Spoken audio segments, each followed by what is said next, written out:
गुरु की महिमा अनंत, अनंत कियो उपकार। लोचन अनंत भारिया, अनंत दिखावनहार। हमेशा सद्गुरु से कहते रहिए, हे गुरुदेव मेरे जीवन का उद्धार करो, मेरे जीवन रूपी नैया को पार करो। अपने जीवन रूपी नैया को गुरु के चरणों में सौंपिए, समर्पण कीजिए। गुरु आपकी नैया को पार करेंगे। यह संसार में सबसे बड़ा गुरु होता है, गुरु से बड़ा कोई नहीं होता है। गुरु ही विद्या दाता है, गुरु ही ज्ञान दाता है, गुरु ही मुक्ति का दाता है, गुरु ही जीव को बेड़ा पार करता है। गिरे से गिरे मनुष्य का सुधार गुरु के चरणों में होता है। पतितों से भी पतित लोग का सुधार गुरु के चरणों में हो जाता है। इसलिए गुरु श्रेष्ठ होते हैं, गुरु कुशल होते हैं, गुरु अच्छे होते हैं। इसलिए गुरु के चरणों में मार्गदर्शन प्राप्त करना चाहिए। मैंने कहा गुरु की महिमा अनंत। गुरु का जो महिमा है वो अनंत है। कहा जाता है कि सृष्टि की सारे कल में, सृष्टि का सारा कॉपी, कलम और कॉपी जितना भी है दुनिया में, यदि गुरु की महिमा का वर्णन किया जाए तो कहा जाता है कि कलम भी सट जाएगा, कॉपी भी खत्म हो सकता है, लेकिन गुरु का जो महिमा है उसको बखान करना मुश्किल है, उसका व्याख्या करना मुश्किल है। इसलिए गुरु श्रेष्ठ है। गुरु भगवान के योग्य होता है, गुरु भगवान के तुल्य होता है। दुनिया में कोई भी मत हो, कोई भी पंथ हो, सब आदरणीय होते हैं, लेकिन विवेक यह होना चाहिए कि हम किस मत में जाएं, किस पंथ में जाएं, किस संप्रदाय में जाएं, जहां जाने से मेरे जीवन का कल्याण हो जाए। आज हमारे समाज में बहुतों मत पंथ चला है। कोई मत पंथ यह कहता है कि तुम शिव का नाम लो, कितने भी पाप करोगे तो हमारे शिव का नाम लोगे तो तुम्हारा पाप कट जाएगा। सजनों, यह धोखा में नहीं पड़ना। शिव जी को तो अपना कर्म का फल भोगना पड़ेगा। या आप नाम लीजिएगा शिव जी का तो पाप कट जाएगा? नहीं कटेगा। आप पाप कर लें, गंगा स्नान करें, पाप कट जाएगा? नहीं कटेगा। आप पाप कर लें, अष्टजाम करवा दें, सत्संग करवा दें, सत्यनारायण भगवान का पूजा करवा दें, पाप कट जाएगा? नहीं कटेगा। यदि यज्ञ कराने से पाप कट जाता तो यहाँ तो रामायण आपको खुदे कह रहा है, कर्म प्रधान ईश्वर चिराखा, जो जस करही सो तस फल चाखा। जो जैसा करता है वो वैसा ही फल को चखता है। अगहन में लोग धान काटते हैं, क्यों? क्योंकि धान का खेती लगाया था, इसलिए धान काटते हैं। कोई आदमी आम की खेती करते हैं तो आम जब फलता है तो आम चुभता है, चूसता है, तब मजा आता है कि हमने आम लगाया तो आम मिल रहा है। कोई नीम का खेती करता है, बबूल का खेती करता है, तो बबूल का खेती में, नीम का खेती में उसको फल नहीं मिलता है। फल यदि मिलबो करता है नीम के पौधा में तो तीता फल मिलता है। तो जैसा पौधा लगाया वैसा फल मिला है। उसी प्रकार तो आप जो कर्म करते हैं वह कर्म का दृष्टा भोक्ता आपको स्वयं होना पड़ता है। इसमें बंटवारा कोई नहीं होता है।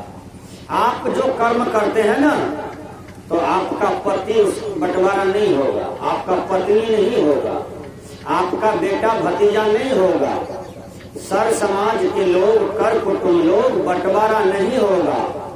आप अपने हाथ से जो काम करते हैं, कर्तव्य करते हैं, यह फल आपको स्वयं भोगना पड़ता है। विचार कीजिएगा। इसलिए कर्म संभल संभल करके कीजिए ताकि हमसे चूक न हो जाए। विचार कीजिएगा। मध्य प्रदेश में एक महात्मा जी हुए थे, उसका नाम था रामस्वरूप। रामस्वरूप साहब जी को पैर में घाव हो गया। पैर में घाव हो गया। जब घाव हो गया तो जानलेवा घाव हो गया। वह घाव हड्डी में पकड़ लिया। बहुत जगह इलाज कराया, इलाज नहीं हुआ। रामस्वरूप साहब समझ गए कि लगता है कि मेरा मृत्यु यही घाव है। रामस्वरूप साहब जी डॉक्टर को छोड़ दिया, दवाई को छोड़ दिया और दिमाग में लिया कि मैं देखूं ये कौन सा मुझे कर्तव्य का दंड मिला है। घाव में जब पीड़ा होता था, घाव में जब दर्द होता था तो रामस्वरूप साहब कहते थे, अरे मन, तुम्ही ने कुसंग में पढ़ करके पाप करने के लिए गया था, अब वही कर्म का परिणाम निकला है, तुम भोगो, हम देख रहे हैं। अरे मन, अब क्यों चिल्लाते हो? अरे तन, अब क्यों चिल्लाते हो? यही हाथ से ने पाप किया था, यही पैर से ने पाप किया था, यही आंख नाक कान उसका गवाहीन है, ये भी सहयोग दिया था। इसलिए पाप कर्म का परिणाम तुम्हारा है, तुम भोगो। अब इसमें हल्ला गुल्ला करने की कोई जरूरत नहीं है। ध्यान रखिए, कोई एक्सीडेंट में मर जाता, कहीं कहीं चूक है। मैं बता देता हूँ चूक क्या है।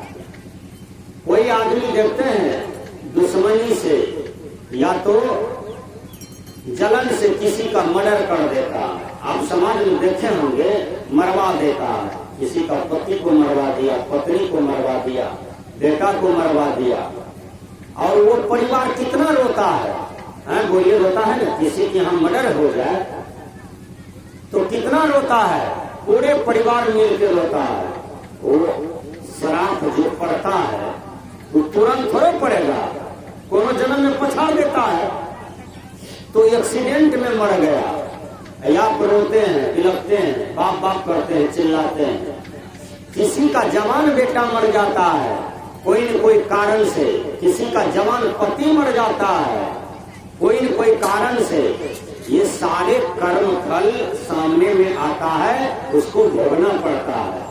उन्हीं का कर्म है जो उनको पछाड़ा है।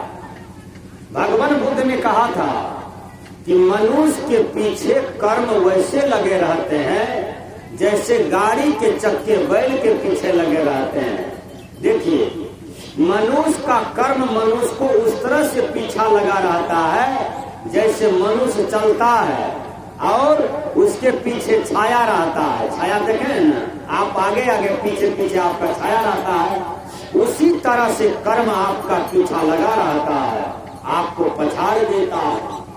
इसलिए कर्म फल सबको भोगना पड़ता है और अकेले भोगना पड़ता है। हमेशा याद रखिए, जब आपका पाप कर्म का परिणाम आपको सामने आएगा तो उसमें कोई बंटवारा नहीं होगा। देखिए, तो रामस्वरूप साहब कहते हैं, अरे मन, तो अब क्यों चिल्लाते हो, क्यों रोते हो, क्यों बिलखते हो? इसी पैर में घाव था, हड्डी में था, पिल्लू फट गया, धीरे धीरे पिल्लू खा लिया और ज्यादा दर्द हुआ, एक दिन दम तोड़ दिया। लेकिन जब घाव में पीड़ा होती थी तो रामस्वरूप साहब चिल्ला उठते थे और रूम में साधु ब्रह्मचारी लोग खिड़की की तरफ से देखते थे और कहते थे तुम लोग जाओ यहाँ से, नहीं तो तुम लोग भी देखोगे तो पीड़ा होगा, मेरा पीड़ा तुमको घालेगा, इसलिए तुम मत देखो, ये मेरे ही कर्म का परिणाम है, मुझे भोगने दो। सदगुरु महर्षि ने ही कहा जाता है कि सदगुरु महर्षि ने ही बाबा मरने के काल में पैरालिसिस का शिकार हो गया था, लकवा पेशेंट हो गया था, विचार कीजिएगा, और कई साल तक वह भोगते रहा। पैरालिसिस वाला आदमी को देखने में समाज में कैसा होता है, उसी ढंग का कर्मफल भोग बाबा मिही के जीवन में आया। बाबा मिही हंसते हंसते भोग लिए और शिष्य सब कहते थे बाबा आप इतने बड़े संत हैं, महात्मा हैं, सदगुरु हैं, परमहंस हैं, महर्षि है, तो ये दुर्दशा क्यों आपके सामने में? तो बाबा मिही ने कहा कि मेरा पूर्व जन्म का कर्म है, पाप है, इसको भोग लेंगे, हमको छुट्टी मिल जाएगा, अब हमको मुक्ति मिल जाएगी, अब हम इस संसार में नहीं आएंगे। यही कर्म बंधन जीव को बार बार जन्म देता है और बार बार जीव को मारता है।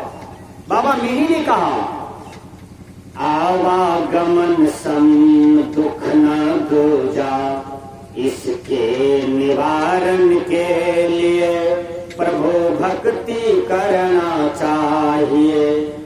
संसार में आवागमन के समान कोई दुख नहीं है, जिसको कहते हैं आना और जाना। इसी के लिए हम लोग इतना ध्यान करते हैं, साधना करते हैं, सत्संग करते हैं कि हे गुरुदेव आप ऐसी दया दृष्टि करो, आप हम पर ऐसा कृपा करो, इस भक्त पर इतना सुंदर दृष्टि दो गुरुदेव, ताकि ये भक्त को फिर इस संसार में अब नहीं आना पड़े, जन्म नहीं लेना पड़े, मरना नहीं पड़े, ये संसार का राग द्वेष वाला दुख भोगना न पड़े। इसलिए हे गुरुदेव मुझे छुट्टी दे दो ये पृथ्वी से। विचार कीजिएगा। तो हमने कहा गुरु की महिमा अनंत, अनंत किया उपकार, लोचन अनंत उघारिया, अनंत दिखावनहार। सदगुरु कबीर कहते हैं गुरु का जो महिमा है ना, बहुत बड़ा महिमा है। उसका उपमा समुद्र से दिया जाता है। समुद्र में ऐसा कोई थर्मामीटर है जिसको लगाने पर पता चल जाएगा कितना कुंटल इसमें जल है? किसी को आज तक कोई वैज्ञानिक जन्म लिया है जो समुद्र के पानी को नाप करके बता दे कितना कुंटल पानी है इसमें? नहीं हो सकता है। अथाह है जिसका कोई था नहीं चलता है। कोई कह दे कि यह प्रकृति मंडल का उत्तरी छोर इतना दूर है, दक्षिणी छोर इतना दूर है, पश्चिमी इतना है, पूर्व इतना है। अथाह है यह संसार। किसी ने नहीं देखा कि ये दुनिया कितना बड़ा है, किसी ने नहीं देखा आकाश कितना बड़ा है, किसी ने नहीं देखा कि ये धरती कितना लंबा तगड़ा है, किसी ने नहीं देखा कि ये जल कहाँ और छोड़ गया है सृष्टि में, किसी ने नहीं देखा कि हवा कहाँ से चलती है, किसी ने नहीं देखा कि अग्नि कैसे निकला इस सृष्टि में। विचार कीजिएगा। तो ये प्रकृति का अपना रूप है। ये 5 तत्व से प्रकृति है, दुनिया है, फिर 5 तत्व जिससे जो संसार है ना, तो ये परिवर्तनशील है, ये अस्थिर नहीं है, ये चक्कर काट रहा है, चक्कर काट रहा है। आप चक्कर में काट रहे हैं। जिस समय माँ के कोख से पैदा लिए थे उस समय आपका शरीर कितना बड़ा था? इतना तो थे ना। परिवर्तन होते होते देखिए जवान हो जाते हैं, जवान हो जाते हैं, वो जवानी छूट जाता है, धीरे धीरे बूढ़ा बूढ़ी हो जाते हैं, एक दिन वो बूढ़ा शरीर छूट जाता है। इस शरीर को लोग श्मशान घाट में फेंक देते हैं। इसी को परिवर्तनशील कहा जाता है। प्रकृति है लेकिन परिवर्तनशील है, यह शरीर है लेकिन परिवर्तनशील है। इसलिए यह शरीर में 3 अवस्था भोगना पड़ता है। वो क्या है?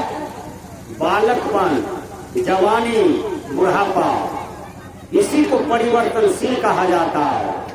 भगवान कृष्ण ने अर्जुन को समझाया, हे अर्जुन, कहा क्या वसांसि जिनानि यथा विहाय नवानि गृह्णाति नरोपराणि तथा शरीराणि विहाय जिन्नान्यानि संयाति नवानि देहि। हे अर्जुन, जैसे मनुष्य पुराने शरीर को त्याग करके नवीन शरीर को धारण कर लेता है, हे अर्जुन, जैसे मनुष्य पुराने कपड़े को छोड़ करके नया कपड़ा पहनता है। देखिए, कोई आदमी जब मर जाता है ना, तो मर करके वह तुरंत कोई न कोई जोनी में चला जाता है। ध्यान से सुनिए, प्रवचन बड़ा सटीक है। जो मर जाता है वो जो कहिएगा कोनो गाछ में लटका हुआ है, बांस बाड़ी में घुसा हुआ है, भूत प्रेत डाकिन चुड़ैल जोनी में है, ये सब तो जोनिए नहीं है। या आत्मा भटकता है, भौंक रहा है, ये सारे भ्रम है। जैसे आत्मा निकलता है अब तुरंत जाकर के कोई न कोई जोनी में चला जाता है, कोई न कोई शरीर में चला जाता है। अच्छा कर्म किया था, यदि अच्छा कर्म किया था तो मनुष्य तन में जाएगा। अब बुरा कर्म किया है तो 84 लाख जोनी में चला जाएगा, उसको कोई नहीं रोक सकता है। जैसे लोहा को चुंबक खींच लेता है ना अपनी तरफ, उसी तरह से कर्म रूपी चुंबक जो है जीव को खींच करके उस जोनी में पहुंचा देता है। विचार कीजिएगा। इसलिए मरने के बाद नहीं रोना चाहिए, वह जीव का तुरंत जन्म हो जाता है। यदि जीव को कोई वासना नहीं है, कोई इच्छा नहीं है, कोई चाहना नहीं है, तो वह जीव का तब जन्म मरण नहीं होता है, वह जीव मुक्त हो जाता है। इसलिए सद्गुरु कबीर कहते हैं, चाह मिटी चिंता गई मनवा बेपरवाह, जाको कछु न चाहिए सोई सहन पतीसा। सद्गुरु कबीर कहते हैं कि अपने जीवन की चाहना को मिटाओ, और चाह यदि मिट जाएगी तो समझो तुम्हारा चिंता समाप्त हो जाएगी। चाह जैसा होता है वैसा राह भी होता है ना। आप बनमनखी जाते हैं तो अंदर में पहले चाह न बनता है। मेरे तरफ ध्यान दीजिए साहब, बनमनखी जाते हैं, पूर्णिया जाते हैं, पटना जाते हैं, पंजाब जाते हैं, चंडीगढ़ जाते हैं, तो